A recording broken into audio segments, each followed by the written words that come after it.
In yesterday's video, we met Lady Ollander, the Veiled Lady, and her miserable husband, the Craven King, appointed by Nagash to forge an army from the rabble of spirits formed by the Necroquake. She created structure, order, and a chain of command. But as her processions grew larger and larger, she realized she needed more leaders underneath her, but who could she possibly pick to lead such a pitiful host of souls? In today's video, we'll be covering the Knight of Shrouds, their officers, the Dreadblade Harrows, and also bring in Reikenor the Grim Hailer as an important character. Now, as we begin talking about the Knight of Shrouds, we need to understand and remember Nagash's plan and design for the Nighthaunts. This is a vanguard force meant to impose fear in the mortal realms, and to be the will of Nagash made manifest. Up to this point, Nagash has understood that beings use fear, but he, with this faction, has decided to make that a weapon. And so the Knight of Shrouds are going to play into that. During the Age of Myth, all the way to the present, Nagash has been rooting out societies in Shyish that oppose him.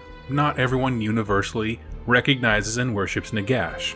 Some were barbarian kings, mighty generals, and high lords of societies. And one by one he went through and tore their kingdoms down. And that eventual grinding out of resistance, it didn't just destroy armies and topple regimes, it saw other leaders who saw maybe an allied kingdom that also did not worship Nagash, they just started to mentally break. In their desperation for survival, they would pledge allegiance to Nagash. However, once you set yourself against the god of the undead, it takes more than a vocal promise of loyalty to gain his trust and his favor.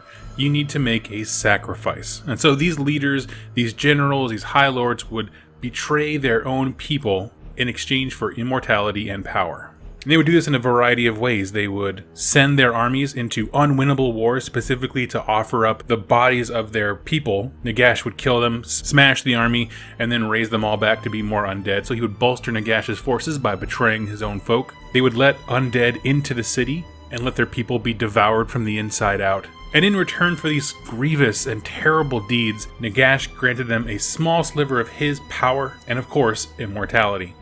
Now, as we mentioned in all these videos, Nagash still imposes his justice and his will on his leaders just like he does on the rabble, the basic troops, and the Knight of Shrouds are no different.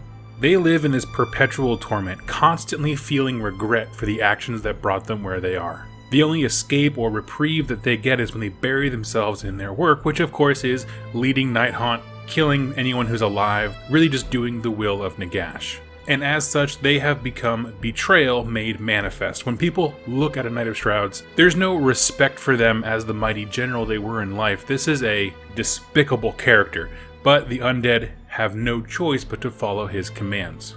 And raising up all these great and mighty in terms of their battle prowess heroes has given Nagash a chance to have a great cadre of lieutenants, generals, sergeants, leaders of men to pull from.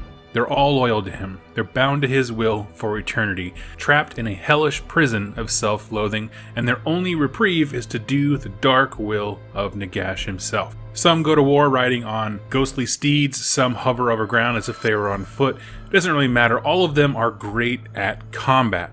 Their true strength, however, is their ability to marshal the armies. As we mentioned in other videos, when the Nighthaunt first came out of the Necroquake, they were kind of a mindless rabble, just seizing targets of opportunity but not having a cohesive force. This is the glue that binds. They will send certain units out and flank each other, get into the enemy right where it hurts, strike down leaders of importance, those kinds of things. Really, your leaders and officers on the ground level are what make wars happen. And because of their immortal nature, the tactics of these war heroes is being refined through countless ages. They just keep getting better at what they're doing. Now, who are the Dreadblade Harrows? Well, they kind of go hand in hand. For larger armies, a Knight of Shrouds is going to need more officers beneath him. As the forces get bigger, to keep his commands being issued in sync, he needs other people who can issue them to the various elements of a battle. It helps with coordinating larger assaults, and really just helps extend the Knight of Shrouds' will. And this fundamentally is what the Dreadblade Harrows are. In life, they were the personal guard and counsel of the Knight of Shrouds, what would become a Knight of Shrouds. They watched the betrayal of their people happen and did nothing. They neither helped nor hindered it. They just stood by there and watched their leader sacrifice all their people. Their cowardice was to believe that their inaction would keep their souls from damnation. And as punishment, they are eternally bound to the leader who is now a Knight of Shrouds that betrayed them and their very people. They're forced to assist the horror that they choose not to stop in life. They were spineless in life, and now they are bound eternally to that icon of betrayal who is the Knight of Shrouds.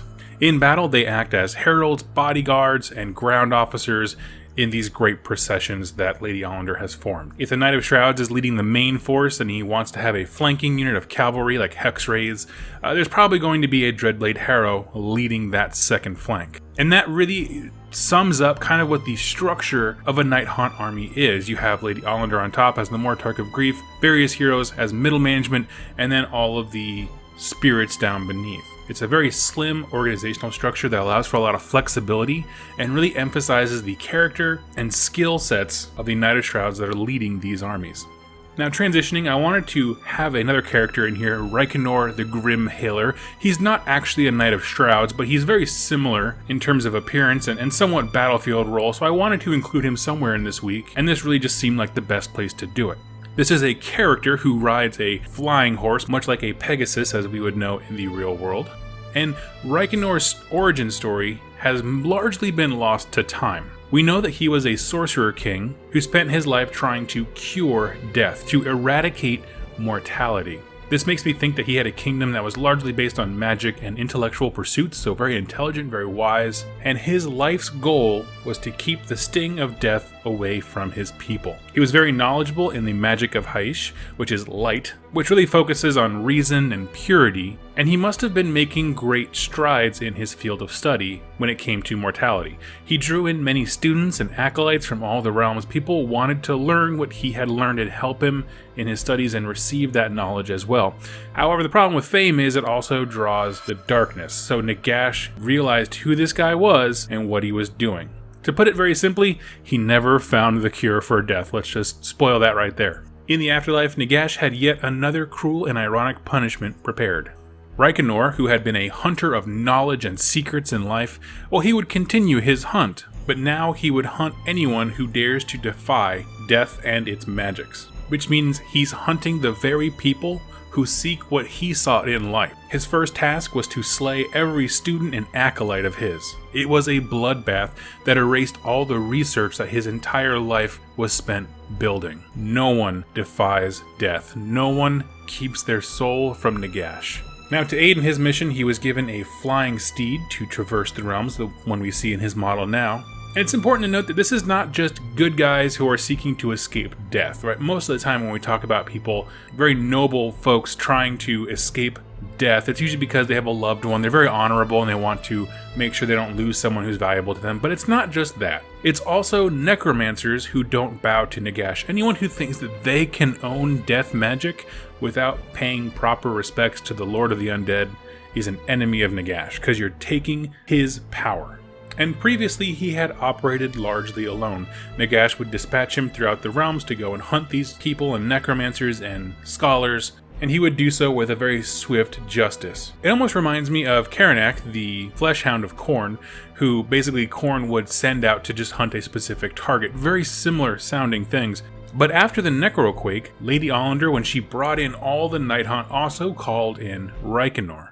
And instead of him kind of being this lone force, he was put in charge of a procession. Now, he can actually go from one procession to another. Again, his main job is still hunting out these people who are trying to cheat death, so to speak. So he can hop around from procession to procession, but when he arrives at one, he is in charge. This makes him a pivotal figure when it comes to fighting Stormcast Eternals, if you are a Death Army, because they are the embodiment of what he's trying to fight. People who cheat death. Souls that don't go to Nagash. And while he's not necessarily hunting every Stormcast by name, they are likely the biggest affront to him in terms of a different faction. And since he's being put back in charge of processions, leading people, remember he was a king in his life, the Enforcer of Death has become a ruler of souls yet again. And friends, that is all there is to know about the Knight of Shrouds, the Dreadblade Harrows, and Reikenor the Grim Hailer. incredible models, some of the best that GW has put out. And I love that every single one of them has this reoccurring theme of Nagash's kind of twisted, ironic justice running through them. I absolutely love it. We have a lot more content coming up this week. Tomorrow we'll be diving into Spirit Torments and Wraith Captains. So if you like this video and you want to learn more about Nighthaunt or really any Age of Sigmar faction, go ahead, click subscribe, and tell me what you'd like to learn about in the comments down below. And if you want to support the channel in a more personal way, consider becoming one of my patrons over on Patreon. Whenever I finish reviewing a battle tome, I always raffle it off to my patrons at a certain level. And there's always some great conversation going, and you get to influence the direction of the show. But more than anything, I just want to thank you so much for spending some time with me here today, and I look forward to seeing you in tomorrow's lore video. Thank you so much for watching, and happy wargaming.